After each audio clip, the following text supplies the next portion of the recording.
Good morning, class 10th. I welcome you all to our online class. Today we will start question answer of chapter number 8. Chapter number 8 का name है कारतूस, जो कि आपके गद्य खंड का है स्पर्श बुक का. ओके, तो आज हम इसके क्वेश्चन आंसर करने जा रहे हैं. So you open your notebook.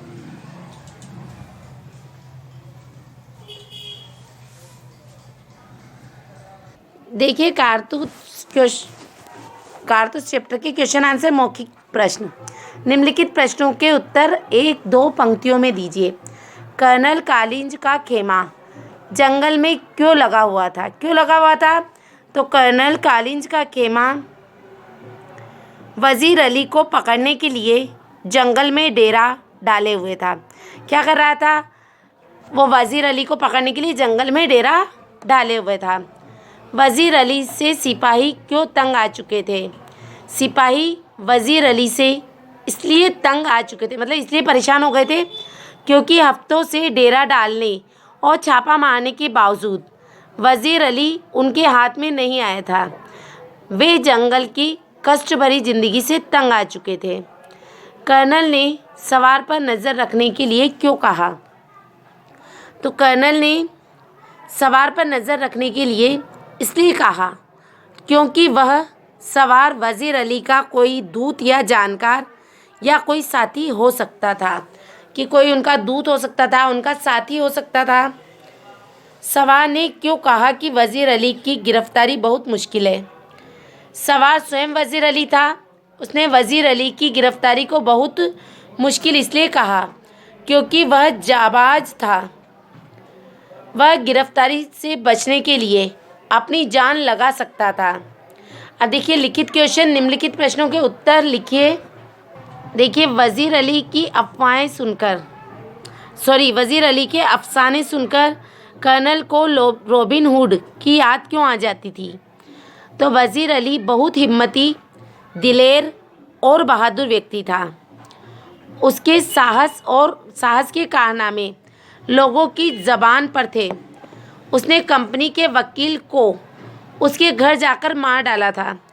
ऐसे साहस भरे किस्से सुनकर उसे रॉबिन हुड नामक साहसी योद्धा की याद आ जाती थी. सआदत अली कौन था? उसने वजीर अली की पैदाइश को अपनी मौत क्यों समझा? सआदत अली अवध के नवाब आसिफ उद्दौला का छोटा भाई था. सआदत अली अवध के नवाब आसिफ उद्दौला का छोटा भाई था. उसे उम्मीद थी कि आसिफ उद्दौला की कोई संतान नहीं होगी, इसलिए वही अवध का नवाब बनेगा. परंतु जैसे ही वजीर अली का जन्म हुआ उसके सपने चूर हो गए. उसे अपनी नवाबी खतरे में जान पड़ी. अतः उसने वजीर अली की पैदाइश को अपनी मौत समझा. थर्ड वाला क्वेश्चन देखिए. सआदत अली को अवध के तख्त पर बिठाने के पीछे कर्नल का क्या मकसद था? तो आंसर क्या आएगा? सआदत अली को अवध के तख्त पर बिठाने के पीछे कर्नल का मकसद था अवध की धन संपत्ति पर अधिकार करना. सआदत अली अंग्रेज़ों का मित्र था. उसने अंग्रेज़ों को अवध की आधी संपत्ति दे दी थी, मतलब आधे पैसे दे दिए थे. 10 लाख रुपए नकद दे दिए तथा रंगरेलियाँ मनाने के सारे सामान उपलब्ध करा दिए, मतलब ऐश आराम के सारे सामान उनको उपलब्ध करा दिए थे. क्वेश्चन नंबर 4 देखिए. कंपनी के वकील का कत्ल करने के बाद वजीर अली ने अपनी हिफाजत कैसे की? तो कंपनी के वकील का कत्ल करने के बाद वजीर अली ने आजमगढ़ के जंगलों में छिपकर अपनी सुरक्षा की. वहाँ से वह आजमगढ़ के सैनिकों की सहायता से घाघरा पहुँच गया, घाघरा नामक स्थान. तब से वह गोरखपुर के जंगलों में छिपा हुआ था. क्वेश्चन नंबर 5 देखिए.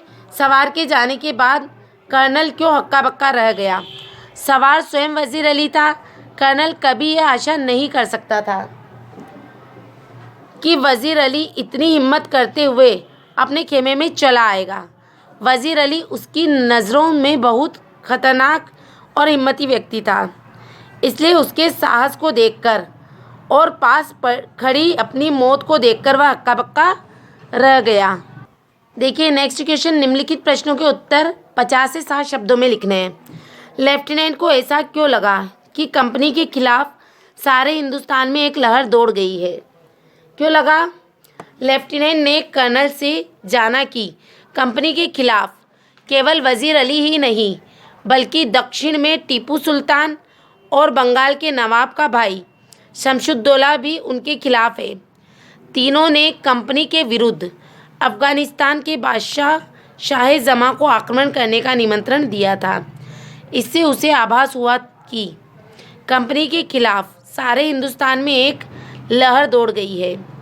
सेकंड क्वेश्चन देखिए, वजीर अली ने कंपनी के वकील का कत्ल क्यों किया? आंसर क्या है? वजीर अली ने कंपनी के वकील का कत्ल 2 कारणों से किया। पहला कारण यह कि उसने वजीर की शिकायत की ठीक से सुनवाई नहीं की। फर्स्ट कारण ये था, उल्टे उसे खरी खोटी सुना दी। इससे वजीर अली के स्वाभिमान को गहरा धक्का पहुंचा। दूसरा कारण यह था कि वजीर अली कंपनी सरकार से नफरत करता था। इन दोनों कारणों के जुड़ जाने से वजीर अली ने वकील का कत्ल कर दिया। सवार ने कर्नल से कारतूस कैसे हासिल किए? तो इसका आंसर क्या है? सवार स्वयं वजीर अली था। उसे कारतूस चाहिए थे। उसे पता था कि कर्नल कालिंज उसे पकड़ने के लिए अपनी फौज के साथ जंगल में डेरा डाले हुए है।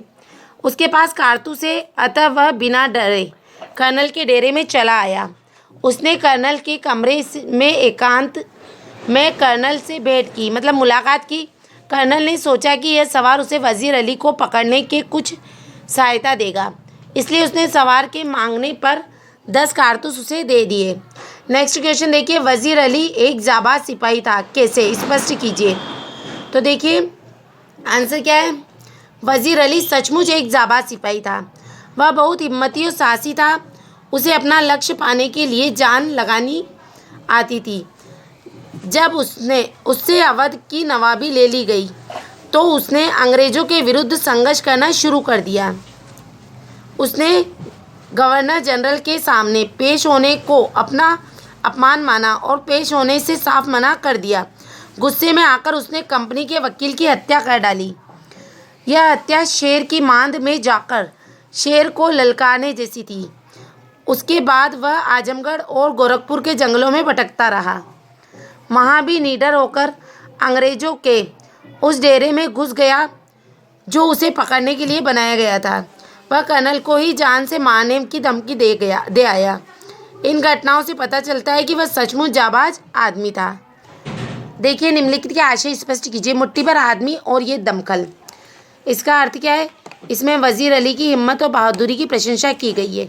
वजीर अली के पास थोड़े से सैनिक थे, सामने खड़ा दुश्मन बहुत बड़ा था, फिर भी उसके साहस में कोई कमी नहीं थी। वह अंग्रेज़ों को खुलेआम चुनौती देता था। वह कंपनी के वकील की उसके घर में जाकर हत्या कर आया था। नेक्स्ट देखिए, गर्द तो ऐसी उड़ रही थी जैसे कि पूरा एक काफिला चला आ रहा हो, मगर मुझे तो एक ही सवार नज़र आता है। इसका क्या है अर्थ? वजीर अली तूफान की भांति शक्तिशाली और गतिशील था। जब वह घोड़े पर सवार होकर अकेले चला आ रहा था तो उसके घोड़े की टापों से उठी धूल की परत इतनी अधिक थी कि मानो सैनिकों का एक बड़ा समूह तेज गति से भागा चला आ रहा हो। आशय यह है कि बहुत शक्तिशाली सैनिक था। देखिए निम्नलिखित शब्दों के एक एक पर्याय लिखिए। जैसे देखिए, खिलाफ का होता है विरुद्ध, उम्मीद का आशा, कामयाब मीन्स सफलता, नफरत मीन्स घृणा, इस्तेमाल का पर्याय है प्रतीक्षा, पाक का है पवित्र, हासिल मीन्स प्राप्त, वाजिफा मतलब वेतन और वृत्ति, हमला मीन्स आक्रमण, मुमकिन मीन्स संभव। निम्नलिखित मुहावरों का अपने वाक्यों में प्रयोग कीजिए। आंखों में धूल झोंकना मीन्स धोखा देना।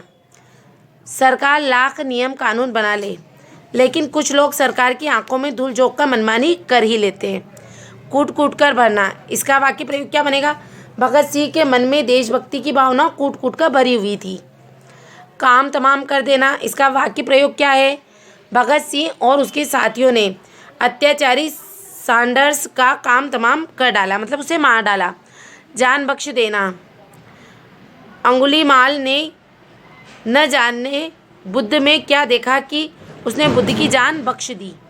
हक्का बक्का रह जाना मीन्स इसका वाक्य प्रयोग क्या है? अफजल गुरु को फांसी देने में कांग्रेस सरकार की आनाकानी देखकर सारा देश हक्का बक्का रह गया, मतलब चकित रह गया। देखिए, कारक वाक्य में संज्ञा या सर्वनाम का क्रिया के साथ संबंध बताता है। निम्नलिखित वाक्यों में कारक को गाढ़ा कर उनके नाम लिखिए।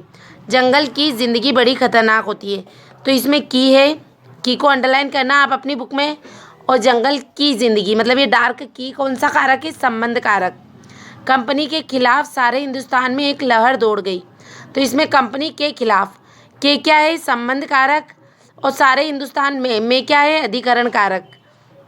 वजीर को उसके पद से हटा दिया गया।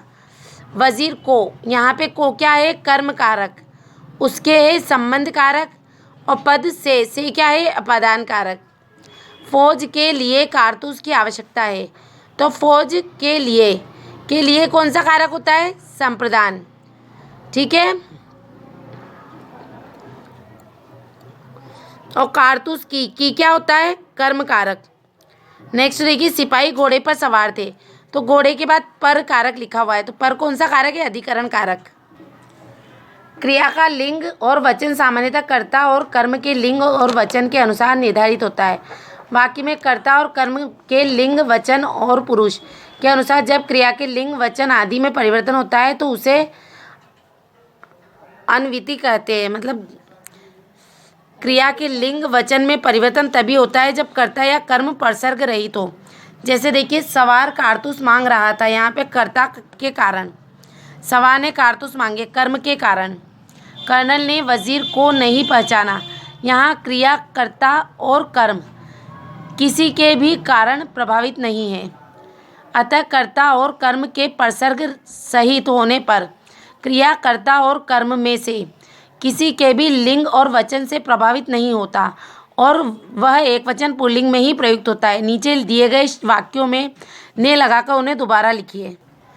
घोड़ा पानी पी रहा है, इसमें ने लगाएंगे तो घोड़े ने पानी पीना जारी रखा। बच्चे दशहरे का मेला देखने गए, इसमें बच्चे ने दशहरे का मेला देखने के लिए प्रस्थान किया। रॉबिन हुड गरीबों की मदद करता था, इसमें ने लगाएंगे तो रॉबिन हुड ने गरीबों की मदद की। देश भर के लोग उसकी प्रशंसा कर रहे थे, इसका क्या बनेगा? देश भर के लोगों ने उसकी प्रशंसा की। निम्नलिखित वाक्यों में उचित विराम चिन्ह लगाइए। तो देखिए, इस तरह से लगाएंगे। कर्नल ने कहा, कहा के बाद उद्धरण चिन्ह, सिपाहियों इस पर नज़र रखो, ये किस तरफ जा रहा है के बाद उद्धरण चिन्ह बंद करेंगे और क्वेश्चन मार्क लगाएंगे। सवार ने पूछा, उद्धरण चिन्ह, आपने इस मकाम पर क्यों खेमा डाला है? इतने लाभ लश्कर की ज़रूरत क्यों? क्या ज़रूरत है? क्वेश्चन मार्क लगा के उद्धरण चिन्ह को बंद करेंगे। खेमे के अंदर दो व्यक्ति बैठे बातें कर रहे थे। चांदनी छिटकी हुई थी, बाहर सिपाही पहरा दे रहे थे। पूर्ण विराम। एक व्यक्ति ने कहा था, उद्धरण चिन्ह स्टार्ट करेंगे, दुश्मन कभी भी हमला कर सकता है, उद्धरण चिन्ह बंद करेंगे पूर्ण विराम लगा के। Okay, that's all for today.